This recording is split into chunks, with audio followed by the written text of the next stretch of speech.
सुप्रभात दर्शक बंधु 01 ओडिशा खबर आपण मानंकु स्वागत जनाउछि।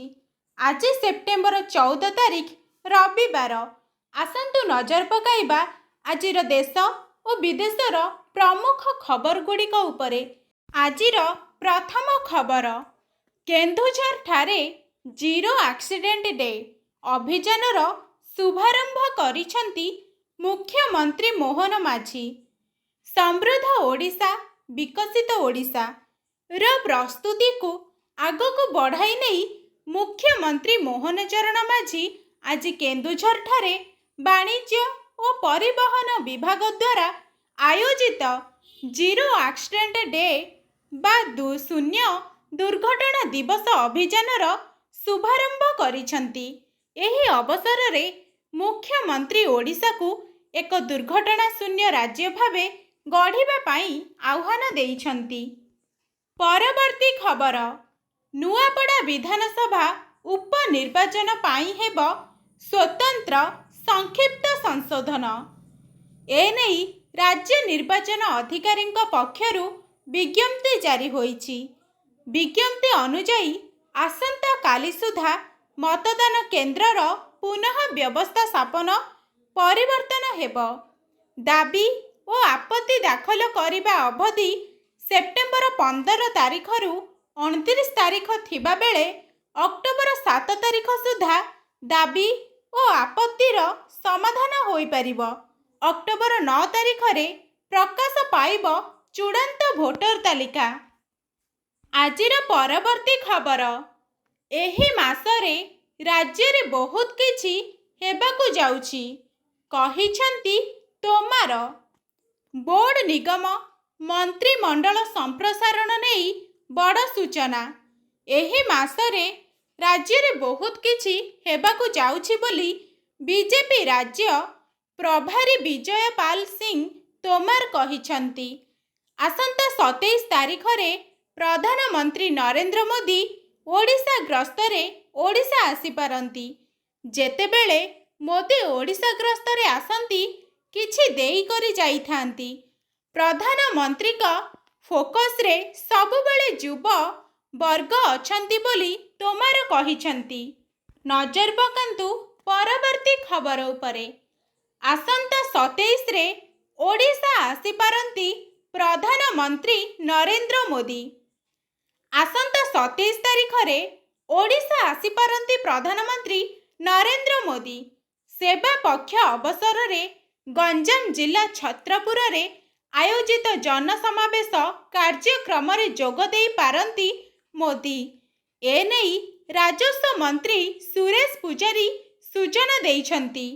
सूचना अनुजाई वायुसेनार स्वतंत्र विमान जोगे आसी भुवनेश्वर विमान बंदर रे पहुंची ब्रह्मपुर अभिमुखे ग्रस्त करिवे प्रधानमंत्री। तेबे प्रधानमंत्री को ओडिशा ग्रस्त को नहीं सरकारी और दलीय सूत्ररु किछि स्पष्ट करा जाई नाही। आगामी खबर, आजिठू आम बस ड्राइवर स्टीयरिंग छाड़ आंदोलन। आम बस ड्राइवर शनिवार दिन ठारू स्टीयरिंग छाड़ आंदोलन आरंभ करिसेंती। प्रति मास 10 तारिख मध्यरे दरमा मिलिबा कथा।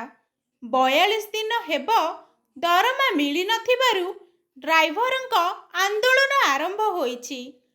पोखरीपुट डिपोर आंदोलन कारणरू 43 बस अटकिछि। ओभर ड्यूटी चाप, ईएसआई समस्या, साप्ताहिक छुट्टी मिलु नथिबा अभियोग करिसेंती आम बस कर्मचारी।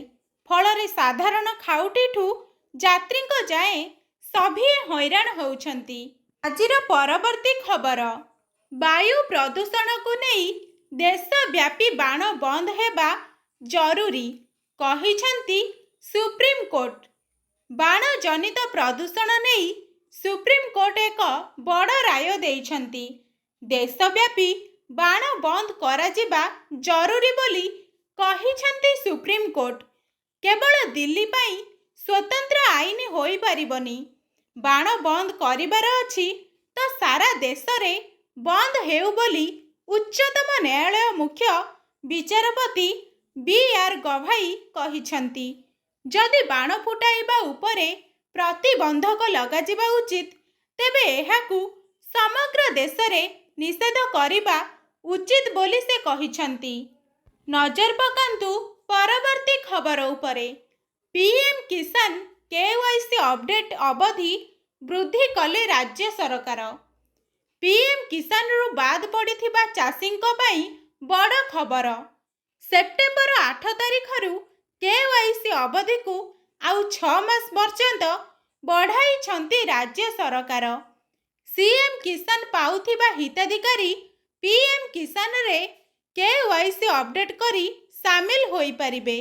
କୌଣସି ଚାଷୀ ଯେପରି ବାଦ ନ ପଡ଼ନ୍ତି, ସେଥିପାଇଁ ସରକାର କେନ୍ଦ୍ରୀୟ ଯୋଜନାରେ ଅଧିକ ଚାଷୀଙ୍କୁ ସାମିଲ କରିବା ପାଇଁ ଏକ ସ୍ୱତନ୍ତ୍ର ଅଭିଯାନ ମଧ୍ୟ ଆରମ୍ଭ କରିଛନ୍ତି। ଆଜିର ପରବର୍ତ୍ତୀ ଖବର। ମୁଁ ଓ ଭାରତ ସରକାର ଆପଣଙ୍କ ସହ ଅଛୁ। ପ୍ରଧାନମନ୍ତ୍ରୀ ନରେନ୍ଦ୍ର ମୋଦି ଆଜି ମଣିପୁରର ବିଭିନ୍ନ ସଂଗଠନକୁ ହିଂସା ଛାଡ଼ିବାକୁ ଆହ୍ୱାନ କରି କହିଛନ୍ତି ଯେ ତାଙ୍କ ସରକାର ରାଜ୍ୟର ଲୋକଙ୍କ ସହିତ ଅଛି ଏବଂ ଏହାକୁ ଶାନ୍ତି ଏବଂ ସମୃଦ୍ଧିର ପ୍ରତୀକ କରିବାକୁ ଚାହୁଁଛି। ମେ 2023ରେ ଜାତିଗତ ହିଂସା ଦେଖାଇବା ପରେ ରାଜ୍ୟକୁ ତାଙ୍କର ପ୍ରଥମ ଗସ୍ତ ସମୟରେ କୁକି ସମ୍ପ୍ରଦାୟ ବହୁଳ ଚୁରାଚାନ୍ଦପୁର ଜିଲ୍ଲାରେ ଏକ ସାଧାରଣ ସଭାକୁ ସମ୍ବୋଧିତ କରି ମୋଦି କହିଥିଲେ ଯେ ଶାନ୍ତି ପାଇଁ କେନ୍ଦ୍ର ସରକାରଙ୍କ ନିରନ୍ତର ପ୍ରୟାସ ଯୋଗୁଁ ଦୁଇ ପକ୍ଷଙ୍କ ମଧ୍ୟରେ ଆଲୋଚନା ହୋଇଥିଲା। ଆଜିର ପରବର୍ତ୍ତୀ ଖବର। ପୂର୍ବ ଭାରତରେ ଶ୍ରେଷ୍ଠ ମେଡିକାଲ କଲେଜର ମାନ୍ୟତା ଲାଭ କଲା ଏମ୍ସ ଭୁବନେଶ୍ୱର। ରାଜ୍ୟ ତଥା ସମଗ୍ର ପୂର୍ବ ଭାରତ ପାଇଁ ପୁଣି ଥରେ ସଫଳତା ଆଣିଦେଇଛି ଏମ୍ସ ଭୁବନେଶ୍ୱର। କେନ୍ଦ୍ର ଶିକ୍ଷା ମନ୍ତ୍ରାଳୟ ପକ୍ଷରୁ ଜାରି କରାଯାଇଥିବା ଜାତୀୟ ଶିକ୍ଷାନୁଷ୍ଠାନ ମାନ୍ୟତା ତାଲିକାରେ ଏମ୍ସ ଭୁବନେଶ୍ୱରକୁ ଦେଶର ଶ୍ରେଷ୍ଠ ମେଡିକାଲ କଲେଜ ବର୍ଗରେ 14ତମ ସ୍ଥାନ ମିଳିଛି। ଗତ ବର୍ଷ ଏହି ଜାତୀୟ ଅନୁଷ୍ଠାନ NIRF ତାଲିକାରେ 15ତମ ସ୍ଥାନରେ ଥିଲା। ପରବର୍ତ୍ତୀ ଖବର। ନେପାଳର ଅନ୍ତରୀଣ ପ୍ରଧାନମନ୍ତ୍ରୀ ହେଲେ ସୁଶୀଳା କାର୍କି। ଅଶାନ୍ତ ନେପାଳର ଅନ୍ତରୀଣ ପ୍ରଧାନମନ୍ତ୍ରୀ ହେଲେ ପୂର୍ବତନ ନେପାଳ ସୁପ୍ରିମକୋର୍ଟ ବିଚାରପତି ସୁଶୀଳା କାର୍କି। ରାଷ୍ଟ୍ରପତି ରାମଚନ୍ଦ୍ର ପୌଡେଲ ତାଙ୍କୁ ପଦ ଏବଂ ଗୋପନୀୟତାର ଶପଥ ପାଠ କରାଇଛନ୍ତି। ନେପାଳର ପ୍ରଥମ ମହିଳା ପ୍ରଧାନମନ୍ତ୍ରୀ ହୋଇଛନ୍ତି ସୁଶୀଳା। ନେପାଳରେ ଚାଲିଥିବା ପ୍ରତିବାଦ ମଧ୍ୟରେ ସୁଶୀଳା କାର୍କିଙ୍କୁ ଅନ୍ତରୀଣ ପ୍ରଧାନମନ୍ତ୍ରୀ କରିବା ପାଇଁ ଜେନେରାଲ ଜି ଆନ୍ଦୋଳନକାରୀଙ୍କ ମଧ୍ୟରେ ଏକମତ ହୋଇଥିଲେ। ନଜର ପକାନ୍ତୁ ଆଜିର ଅନ୍ତିମ ଖବର ଉପରେ। ରୁଷିଆରେ 7.4 ତୀବ୍ରତାର ଭୂମିକମ୍ପ, ସୁନାମି ଆଲର୍ଟ ଜାରି।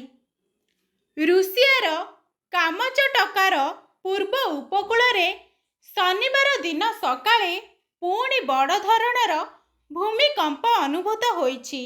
ଏହାର ତୀବ୍ରତା 7.4 ଓ ଗଭୀରତା 39.5 କିଲୋମିଟର ରେକର୍ଡ ହୋଇଛି। ଏଥିଯୋଗୁଁ ସୁନାମି ଚେତାବନୀ ଦିଆଯାଇଛି। ତେବେ ଏପର୍ଯ୍ୟନ୍ତ କୌଣସି ମୃତାହତ କିମ୍ବା ସମ୍ପତ୍ତି କ୍ଷୟକ୍ଷତିର ରିପୋର୍ଟ ଆସିନାହିଁ। ଜୁଲାଇ ମାସରେ 8.8 ତୀବ୍ରତା ବିଶିଷ୍ଟ ଭୂମିକମ୍ପର ଭୟଙ୍କର ଚିତ୍ର ମନରୁ ନ ଲିଭୁଣୁ ରୁଷରେ ପୁଣି ଭୂକମ୍ପ ଝଟକା ଲାଗିଛି। ଭୂକମ୍ପର କେନ୍ଦ୍ରସ୍ଥଳୀ 10 କିଲୋମିଟର ତଳେ ଥିବା ଜର୍ମାନ ଭୂବିଜ୍ଞାନ ଅନୁସନ୍ଧାନ କେନ୍ଦ୍ର ଅନୁମାନ କରିଛି।